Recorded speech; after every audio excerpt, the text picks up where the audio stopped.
Welcome to BottomLine Lawyers YouTube site, and thanks for visiting. I'm Richard Hall, founder and CEO of the 10-year-old BottomLine Lawyers firm. On our channel, you'll find a variety of short videos intended to inform on various legal topics. In my practice, we handle tax resolution, bankruptcy, estate planning, transactional activity such as forming corporations, and veteran benefits analysis. Please feel free to look around, and I hope you find it useful. If you have any suggestions on more information you'd like to have, please drop us a line. Thanks so much.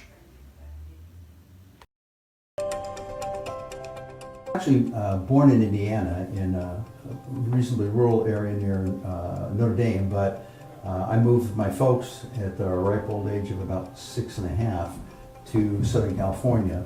Lived various places in the San Fernando Valley, from Woodland Hills to Arleta to Burbank to Panorama City, and it was a great place. We decided that when the youngest was born, Lexi, that we really wanted to raise her in an environment outside of LA. I'm not an LA basher. Lots of things I like about LA, and we wanted her to be more outdoors oriented and exposed to all the beautiful things that we have in Auburn. In 1995, we pulled up stakes and moved up here. I drugged my father along with me. He said, "Well, you're moving." I said, "Yeah, so are you." Yes, is the short answer. And in terms of argumentation, we shall say, I'm not actually a naturally adversary person. I'm more of a consensus finder in my approach to law and my approach to life. But there are times when you just simply need to, put your foot down, take a stand, and this is where it's at. Some of that emerged as a kid. The other thing, though, that I think came out is, which is really in keeping with how I practice law, is very much oriented towards helping out. So I went to a parochial school, and I was the guy they turned to go, hey, we got to get something to the post office. We got to go something pick up at the store. We got to do this. Somebody needs to set up the projector back in the day, right? All those things. And I was the guy. It wasn't until I was in my 20s, and my motivation at the time was to get involved in politics, which I have assiduously avoided. I've been involved in a number of different campaigns on both sides of the aisle, and sort of frustrated that the political process doesn't, it represents the parties, it doesn't represent us, in my opinion.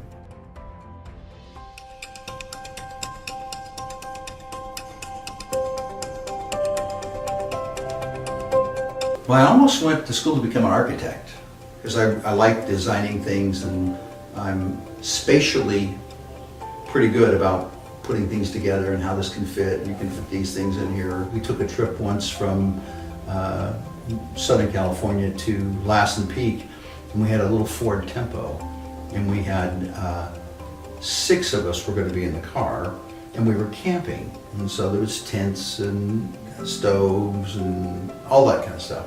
My son kept coming out saying, "You're never going to fit it. It's not going to work. You can't do that." And I just kept putting more and more and more in, and it all fit. So space, I like dealing with spatial elements.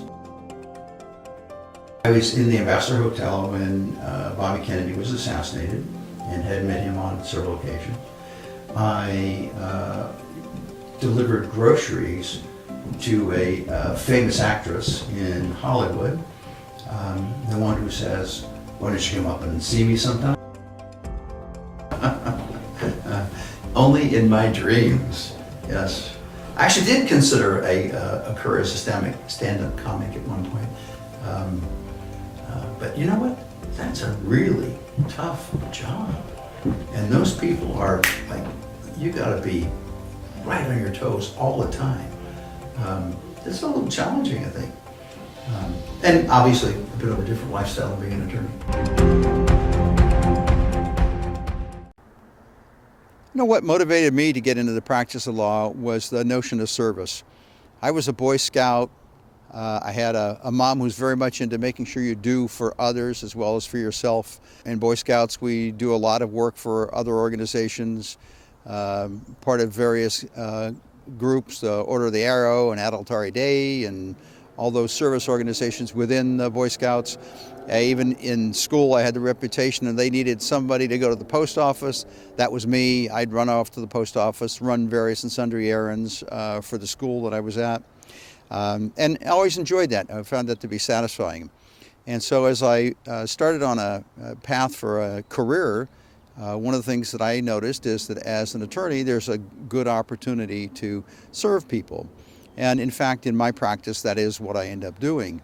My practice is directed at consumers and small businesses and helping them with either a difficulty or challenge they have, or helping them with some opportunities that they're facing, whether that's dealing with a tax controversy or developing an estate plan or forming a business for them. Those are the areas that I get into, and I'm very happy to work with individuals and small business people to help move them along. So the thing that draws all of the practice areas that I work in together is that they're all intended to bring a level of peace of mind to my clients, whether it's an estate plan so that they aren't worried about what happens upon their demise, or a tax controversy that needs to be resolved, or a bankruptcy to deal with medical or other sorts of debts, or a veteran to deal with his or her disability claim or disability appeal, and the challenges that processing those claims and appeals represent. Of course, those areas don't live in a vacuum. They're connected to other areas, and one of the things that we do is what I call sort of a holistic approach. So if the result that you desire requires some form of litigation, then we'll engage in that. If it requires some form of mediation, then we will engage in that. Whatever it takes to get you where you want to be is what we're going to work on. And it really comes down to, how do we get you as our client to have peace of mind?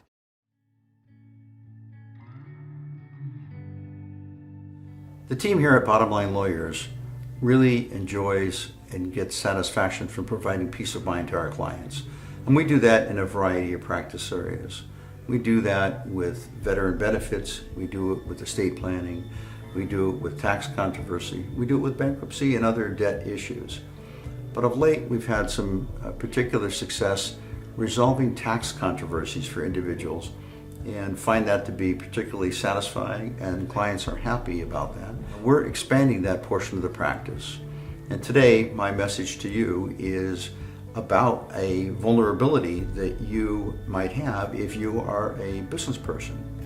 In April 2018, the California Supreme Court changed the criteria for categorizing an individual as an independent contractor or as an employee.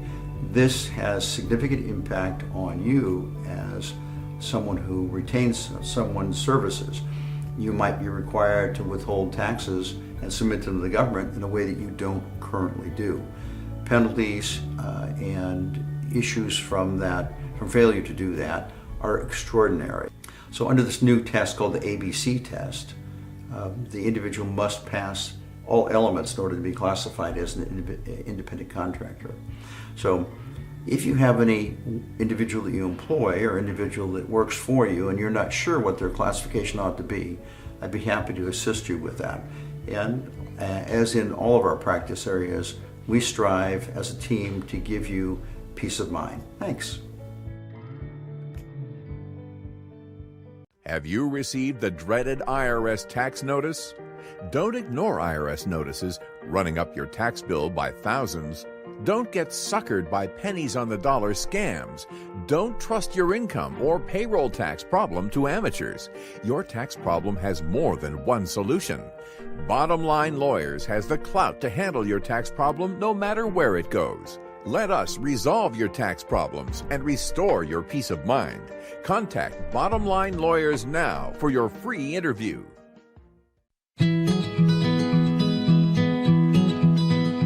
Public speaking is the #1 fear in America, but it is followed closely behind by fear of taxation and its effect on your personal taxes. Taxes can be a drain on your finances, but here at BottomLine Lawyers, we help you work through tax problems, and we do it in a way that serves you best. There are a lot of promises in the marketplace of easy fixes. There aren't any easy fixes for taxes. There's just good, hard, solid work.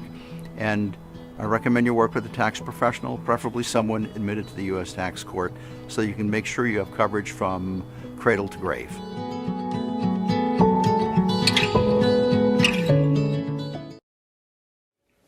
I think there are three key principles for you to keep in mind when you deal with a tax issue. The first is pay your taxes first. Frequently, businesses and individuals will pay everything else. They'll pay rent, they'll pay all their credit card bills, they'll pay automobile expenses before they pay taxes. And I understand that because the immediate effect of that is very dramatic.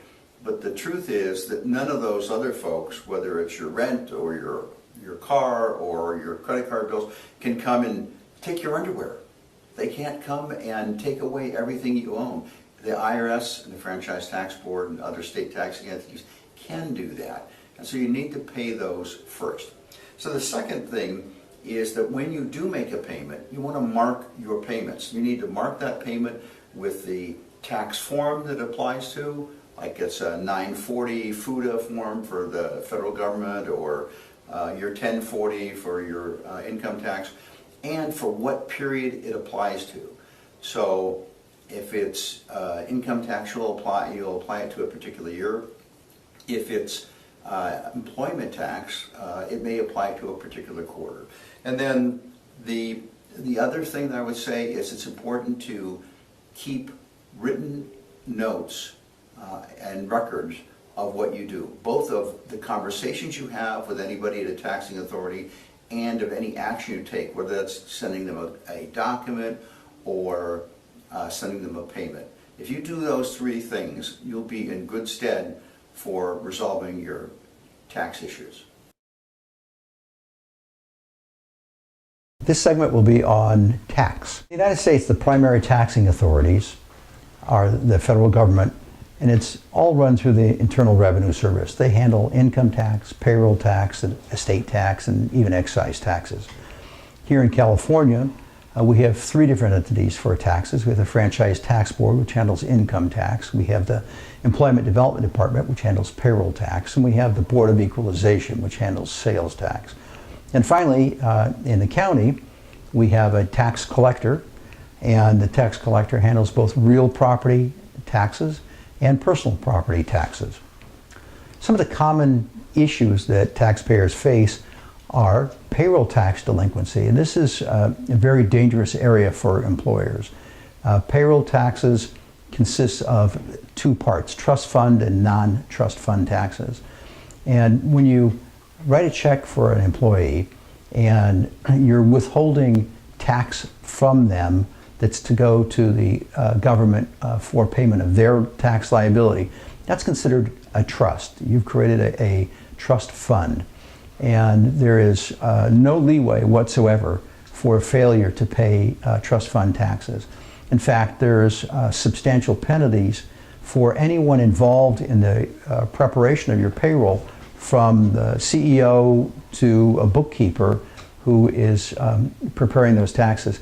If the payroll tax submission for the trust fund portion is not given to the government, those individuals are not only liable for those taxes personally, but they're also liable for a 100% penalty. So it's very important to handle payroll taxes correctly. Even non-trust fund taxes are obviously important as well, but there is somewhat more flexibility in that case. Unfiled returns are another big issue. People will go through a difficult time in their lives, and for whatever reason, whether it's a health consideration or unemployment or a substance issue, they simply do not file their returns. You can't get the benefit of any of the programs that the government has to offer for delinquent taxes unless you've actually filed a tax return. So that's a critical thing. And if you don't, the IRS will file what's called an SFR, or a substitute for return. And that substitute for return will take into consideration only the amount of money they believe that you've made based on W-2s and so forth that have been filed with them, and not any of your exemptions or any of your deductions. And so that will always be a high number. So it's very important that you get your returns filed. And then just income tax delinquency. People go through difficult times where they filed their returns, but they didn't set aside the money to pay their income tax, and so now they find they owe significant sums of money. Interest and penalties pile up, and that becomes progressively more difficult for the taxpayer to handle. And finally, sales tax delinquency, because the Board of Equalization is looking to get paid at least on a monthly basis for the tax that is due to the Board of Equalization for sales of goods and in some cases services. And by failing to pay those taxes, you may forfeit the right to operate your business. You may be subject to seizure, and of course the penalties and interest pile up. So what do you do about these issues? Well, we have a number of tools that we use to satisfy tax liability. Bankruptcy is actually one of those. Most people don't know that some taxes under some circumstances can be discharged in bankruptcy. Also, an offer in compromise. If your ability to pay has been permanently reduced, frequently the IRS or the state will accept a much reduced amount as payment in full after full disclosure of your financial circumstances. Collection due process is another option, and in that you're looking for reconsideration, whether it's of an audit result or tax that's been imposed on you in a way that you believe is unjust, and the collection due process will flesh that out. You can always appeal the results of an audit or an adverse result on a collection due process as well. And you can also create installment agreements to pay off tax liability over a period of time. And finally, we can always resort to the tax court, which I'm proud to be a member of. That gives you the big picture on taxes, and we'd be happy to answer any questions you have about tax liability. Thank you for listening. At BottomLine Lawyers, our top concern is your bottom line, and we achieve that by something we call the assessment protocol. Assessment protocol consists of 4 different points. First is fact-finding. Second is analysis. Third is strategy. And finally is tactics. Under fact-finding, what we do is meet with you either in person or over the phone and go through the specifics of your particular situation, not just the things that you believe relate to the legal question that's posed, but also about what your priorities are, what the most important considerations are for you, and what it is that you ultimately want to achieve. And then we go on to analysis, and that's something that happens primarily here in the office with me working through the various possibilities for you. And we're going to look at all the options that you have, whether it includes a specific legal function or a non-legal function to achieve your particular objective. In this phase of the assessment, we look way beyond expedient and look at the big picture for genuine solutions that really address your concerns. The next phase in this process is strategy. And a keen knowledge of law and the legal process, procedure, and rules is important, but it's not enough. We look at the big picture, which includes forces that are outside the law, to create a strategy which achieves your objective. We continuously reevaluate the strategy and adjust for new facts and changes in circumstances. A banker and a lawyer got into a car accident on a small country road. The lawyer had figured that nobody else would be on the road and had raced through a stop sign. The banker on a cross street had no time to react and couldn't have missed the lawyer if he had tried. Fortunately, neither driver was hurt. The lawyer, seeing that the banker was a little shaken up, helped him from his battered car and offered him a drink from his hip flask. The banker accepted and took a deep drink and handed the flask back to the lawyer. The lawyer held the flask for a minute or two and gave it to the banker again. The banker took another swig. He again returned the flask to the lawyer, who closed it and put it away. "Aren't you going to have a drink yourself?" asked the banker. Not now," answered the lawyer. "I'll have something after the police leave."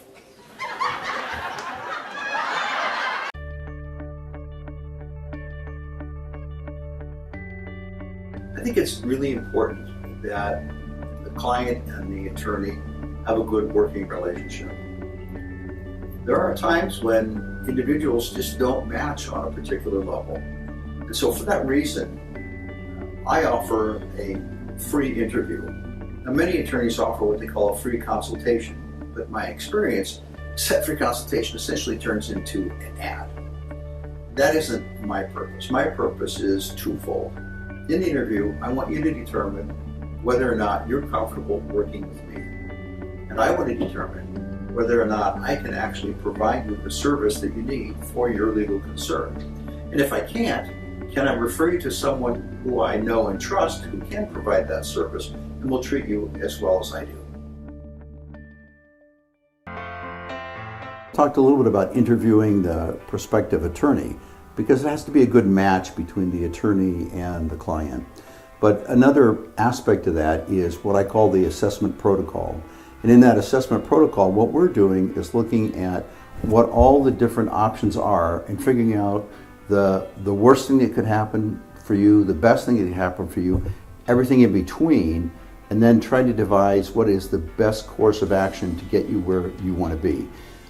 We call the firm BottomLine Lawyers, and the reason for that is because we're looking out for your bottom line. How do we get what you need most cost effectively and quickly? And so this assessment protocol is a 4-step process that we use.